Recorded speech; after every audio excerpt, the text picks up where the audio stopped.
In Dodge City and in the territory on West, there's just one way to handle the killers and the spoilers, and that's with a U.S. Marshal and the smell of gun smoke.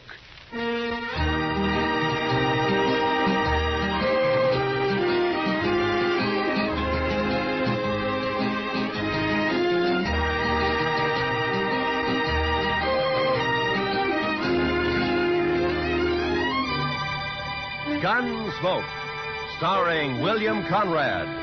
The story of the violence that moved west with young America. The story of a man who moved with it. Matt Dillon, United States Marshal.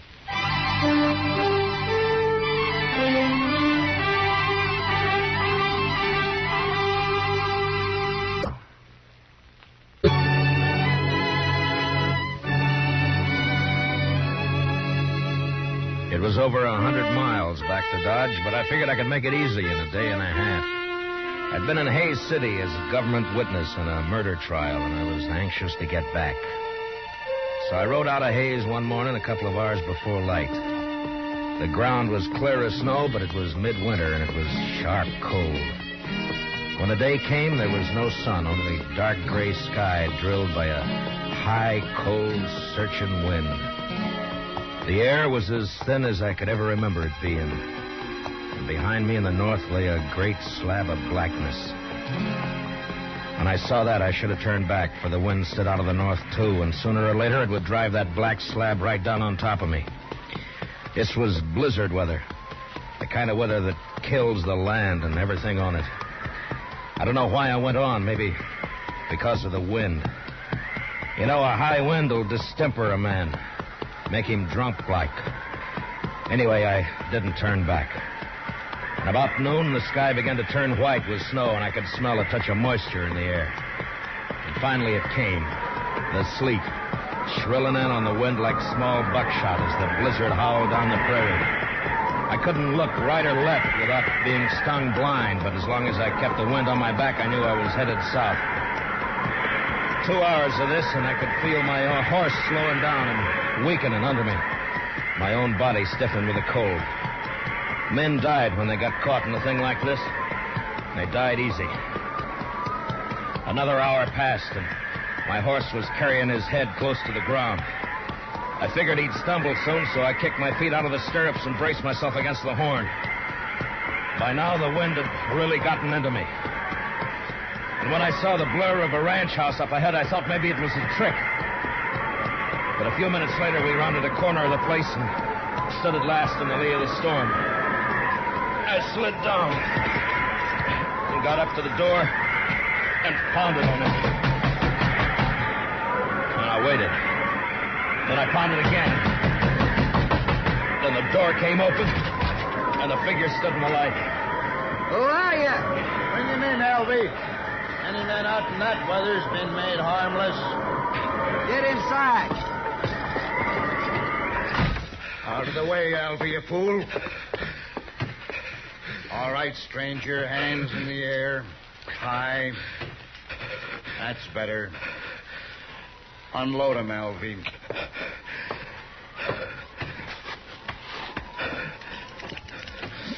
Nice gun, Hack. Real nice gun. Shut up. Now, take him down, stranger. You can come up to this stove now, but don't try nothing. I'll cut you in half with buckshot. He was a burly man with flushed cheeks and a wild red beard and a great shock of red hair.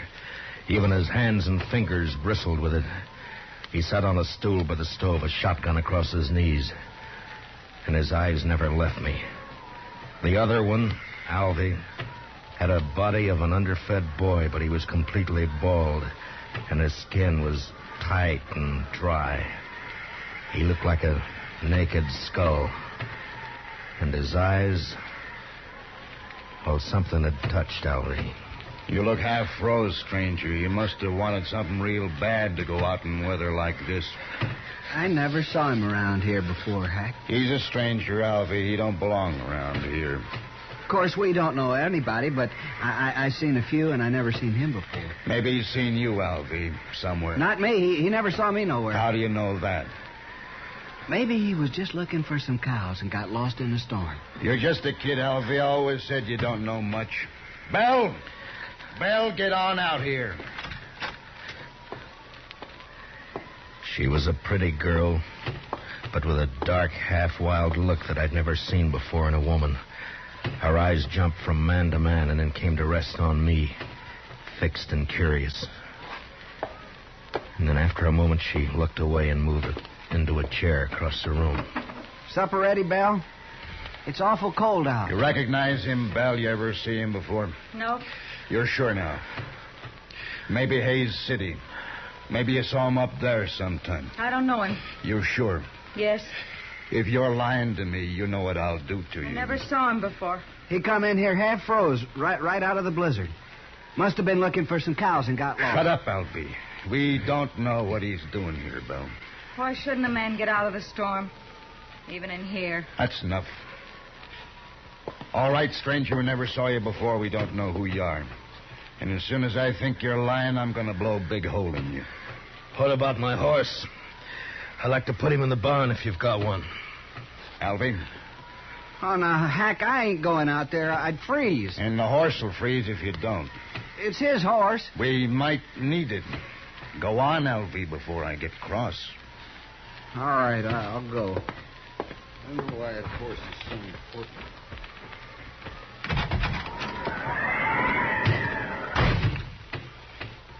Alfie's a good boy. He'll put your horse up. Thank you. Supper's about ready. Leave it. I want to talk to our friend here first. Maybe we won't have to feed him. Potatoes will get mealy. They better not, that's all. I'm right curious about you, mister. I've noticed that. I'll blow your guts all over the wall. You make fun of me. Don't get me mad, mister. I got the shotgun. The meat'll be boiled to shreds if we don't eat soon.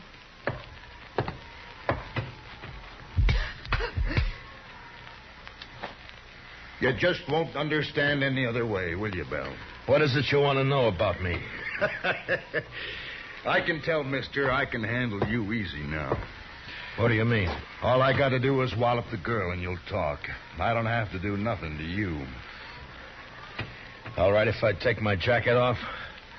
I've warmed up now. I mind. You might have a gun hid out in there. He can raise his hands. I'll unbutton it. Well, now, that's better. Unload him, Alvy. I'll hide it. No, leave it be. Belle. Come over here, Belle. Drop the jacket, Belle. Now hold out your other hand. Now open it, Belle. Open your hand.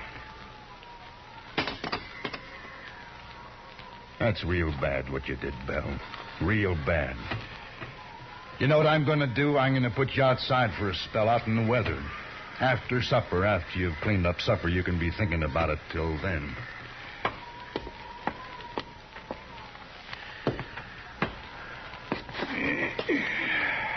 United States Marshal. You're in bad company, Marshal. You shouldn't have come here. Oh? It looks to me like I sort of struck gold coming here. Now, why do you talk like that, Marshal? I still got the shotgun. Let me hit that stove. Seems like it's getting colder and colder. You didn't see any sign of nobody outside, did you, Alvy? What? Who? Somebody might have come along to cover the marshal here, that's all. Marshal? What marshal? Me. I'm a marshal, Alvy. Shoot him, Hack. Shoot him. Shut up and answer me. Was there sign of another horse, footprints, anything like that? Ah, I didn't see nothing. Maybe you didn't look. Would I have walked in here the way I did if I'd been after you people? Maybe your head got muddled with the cold. Where'd you ride from, Marshal? Hayes City. Left there this morning. It was a fool thing to do with a blizzard coming up.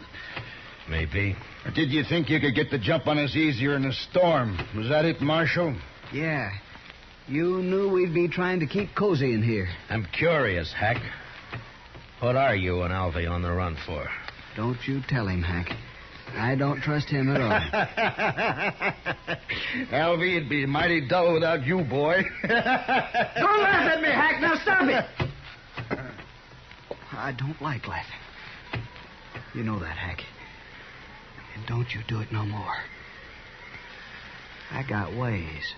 Yeah, I seen you and your ways. But don't try 'em on me, Alvy. Maybe I won't. Look, Alvy, now you don't understand. It's all right to tell the marshal about us. He ain't going nowhere. No? No, of course not. We'll kill him, Alvy. We'll kill him and bury him somewhere. Oh, sure. Now, why didn't I think of that? 'Cause I do the thinking for us, Alvy, that's why. Now, what was it you like to know, Marshal? Stop playing games, Hack. Me and Alvy are wanted for murder. Up in Cheyenne, Wyoming. Seems a mite unfair, though. We didn't aim to kill nobody. It just happened that way. We was robbing a bank. Yeah, and a couple of the people there wouldn't do what we told them, so Alvy used his knife on one, but it just made the man holler. You could hear him all over town. And we had to shoot our way out after that. Must have killed 3 or 4 people. I know I killed 2. Worst of it was, Marshal, all we wanted just then was some money. We didn't care about killing anybody. But you know how it is, Marshal, when you're robbing a bank and all. Yeah, sure. No, I don't suppose you do it that. Anyway, we're wanted for murder, and we didn't even get any money. Nary a dollar. So we rode out here and lighted for a spell. I see. What about Belle? And whose place is this, anyway? It's my place, now that Pa's gone. You mean you were living here alone? No. They killed your pa, is that it? Yes. How long ago? I don't know. Maybe a month. Yeah, it's been about a month, hasn't it, Alvy?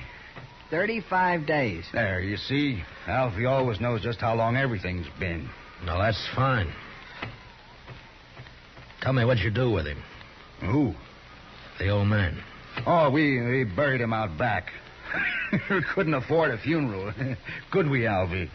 Hack, we told him that.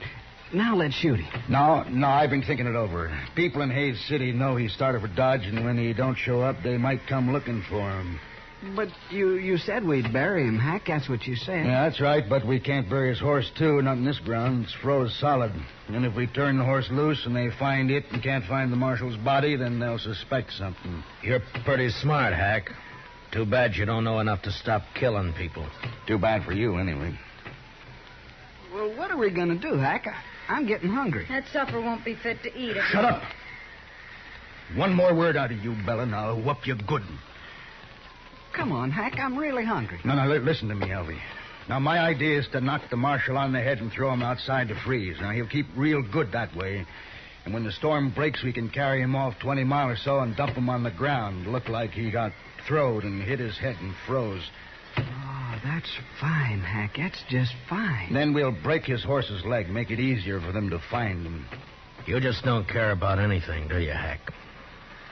Just me. Sometimes, Alvy. Sure. Me and Hack are friends, ain't we, Hack? Of course, if it don't want snowing, we'll have to think of something else. Can't leave tracks for them to follow back there. Oh, Hack, ain't we going to kill him now? Well, sure we are, Alvy. I didn't mean that. Let me hit him, huh? You keep the gun on him, and I'll get up behind and hit him. There was a branding iron around here somewhere. I'll hit him with that. Hack, you've sunk pretty far, but I'm sort of wondering just how far. What do you mean? I'm wondering if you're low enough to kill a man before he's been fed. Here it is, Hack. Here, see? I found it. Leave it be, Alvy. We're going to eat first.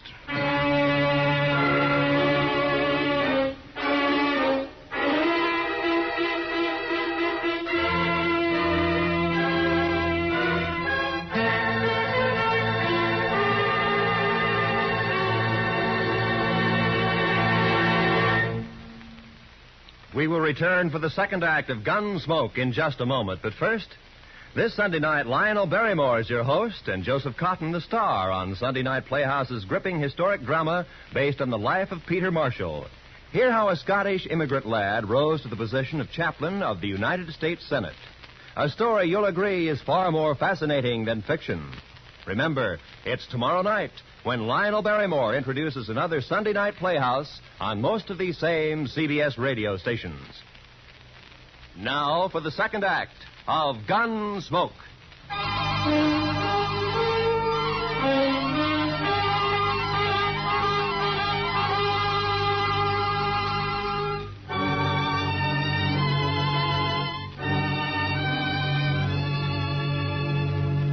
It was only 5 in the afternoon. But the blizzard had darkened the land, and its blackness showed in at the windows. Here and there along the walls of the ranch house, tricklets of snow blew in through the warped timber. In the kitchen, Hank sat directly behind me while I ate. Later changed places with Alvy and fed himself heartily, as though he had nothing at all on his mind. Hank was just a nerveless brute, born with no conscience at all. His intelligence was the instinct of an animal that snapped at or killed whatever got in its way of survival. Every living thing was his enemy. And Alvy? Well, there was no way to figure Alvy. Too much of him was missing. My only chance lay in the girl, Belle, even though Hack had pretty well beaten all resistance out of her. Supper was over soon enough, but Hack seemed in no particular hurry to get on with his plans. I've eaten better food on the trail than that. Can't blame me for it. Now, get it cleaned up, Belle. You can talk your head off when you're outside alone, and you're going outside. I'll learn you to heel if I have to break your neck. No, don't do that, Hack. Not till we're ready to pull out, anyway. Why?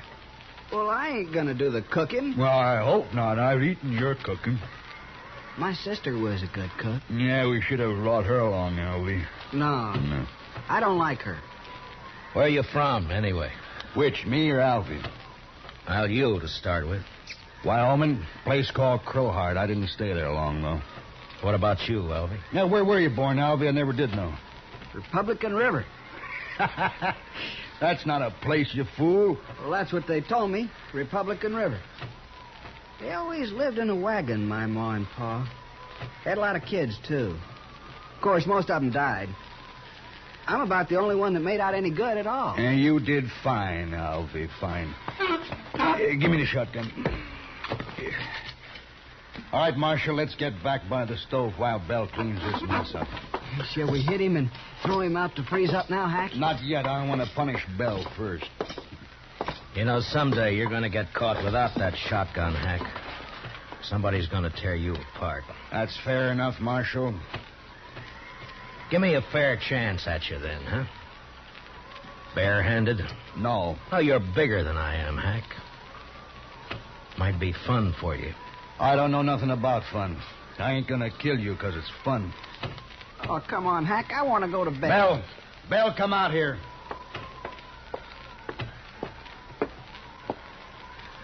Get outside like I told you. And don't open that door so wide you'll blow the lamp out.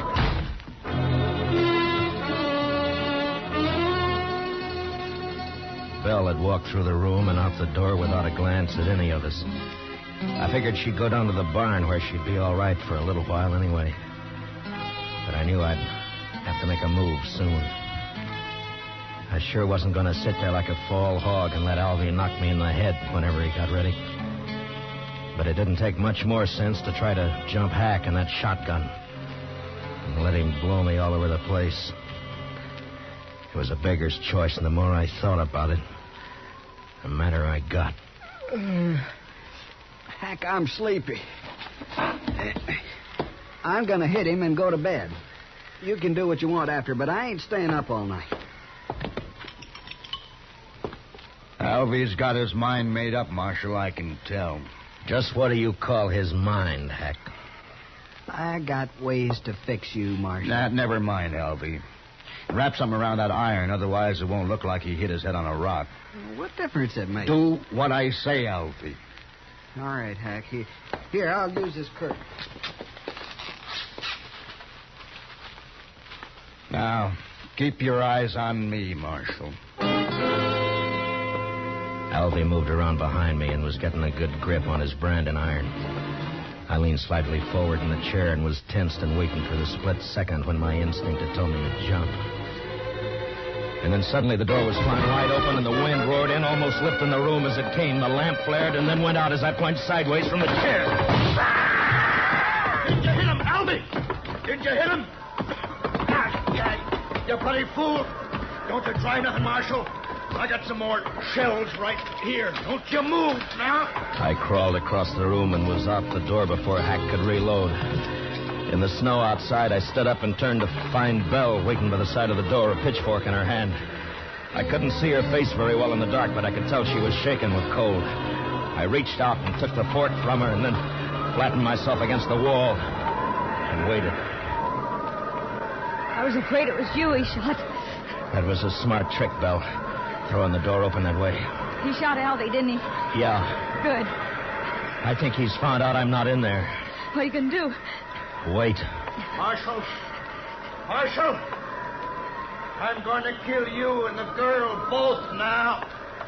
I waited, praying he'd come through the door before my hands got too cold to hold the pitchfork. And finally, the barrel of the shotgun appeared, waist high, and began to poke its way around in our direction. It was stupid of him, but a man behind a gun often gets a false sense of power. I let him shove it out 3 or 4 inches, and then I slammed down on it. Then I jumped into the room. Hack tried to club me with a gun, but he missed. And I got in under him with a fork and lifted him off his feet. And he struggled for a moment like a speared fish and then went limp. And I let him fall. One of the prongs had reached his heart.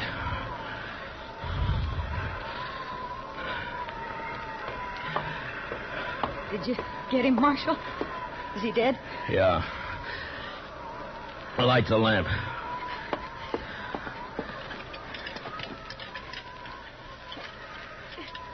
I can't do it, Marshal.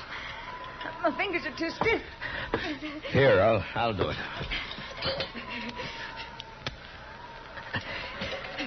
There.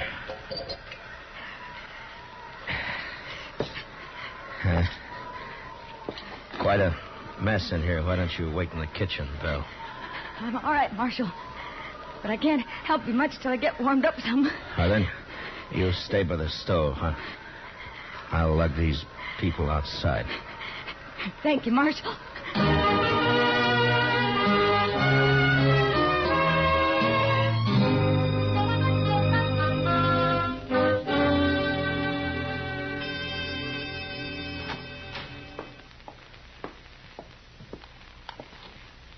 Marshal? Marshal Dillon. What? Oh. Morning, Belle. Come on out in the kitchen, Marshal. It's warm there, and I got some hot coffee waiting. That sounds good. Say, it looks like the storm's lifted. It has. The wind's gone, but it's mighty cold out. Well, I don't mind the cold. It's that wind that breaks a man down.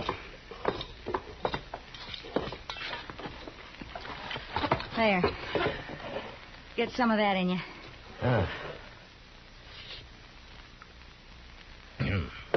Well, you make mighty good coffee, Belle. Tell me something, Marshal. Hmm? Tell me the truth now. Oh, sure, Belle. What is it? Are you married? I'd make a poor husband, Belle, for any woman. Why? Well, in my profession, it's too chancy. Thank you, Marshal. Thanks for putting it that way. Now, Belle, I didn't mean... Forget it. I'm leaving this place, Marshal. What? As soon as you go, I've packed what I need, and I'm clearing off. Where'll you go? I got 3 horses. I'll ride up to Hayes City and sell them. Then what? I'll buy some pretty clothes, and I'll find a place. Won't be hard after this. I wish I could help you, Belle. You have. Oh, but I mean... I can take care of myself, Marshal. I just want to get away from here, that's all. Sure. I'll stop at the nearest ranch and tell the men to come over here and take care of Hack and Alvy as soon as it warms up. Whatever you like, Marshal. Well, goodbye, Belle. Goodbye, Marshal. Look me up in Hayes City next time you're there. Sure. Sure I will. But, Belle, don't let all this make you bitter. There are a lot of good men in the world. So they say. So long, Marshal.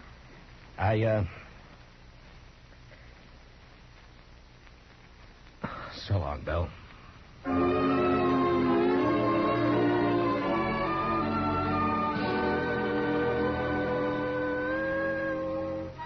A few minutes later, I'd saddled up and was on the trail to Dodge.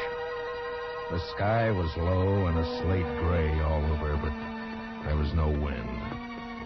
The blizzard had gone, leaving the land still and white and bitter cold.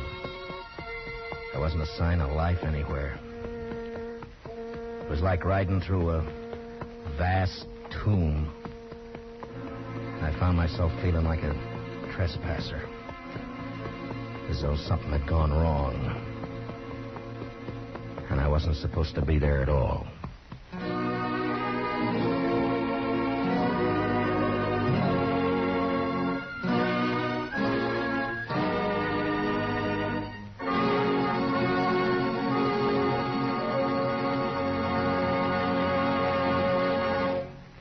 Gunsmoke, under the direction of Norman Macdonald, stars William Conrad as Matt Dillon, U.S. Marshal.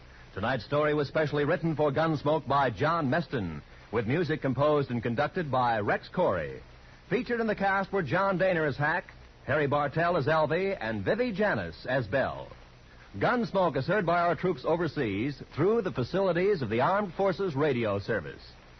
Join us again next week as Matt Dillon, U.S. Marshal, fights to bring law and order out of the wild violence of the West in Gunsmoke.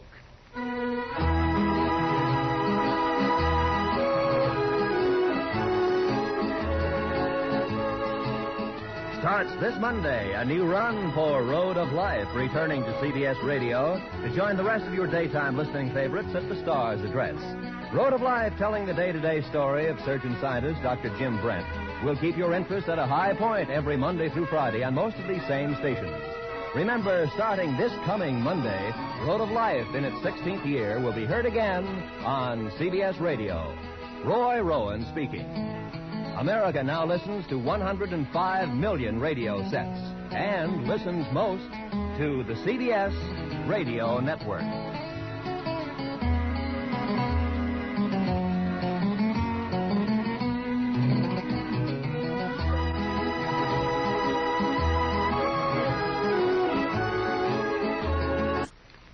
Thanks for putting it that way. Now, Belle, I didn't mean... Forget it.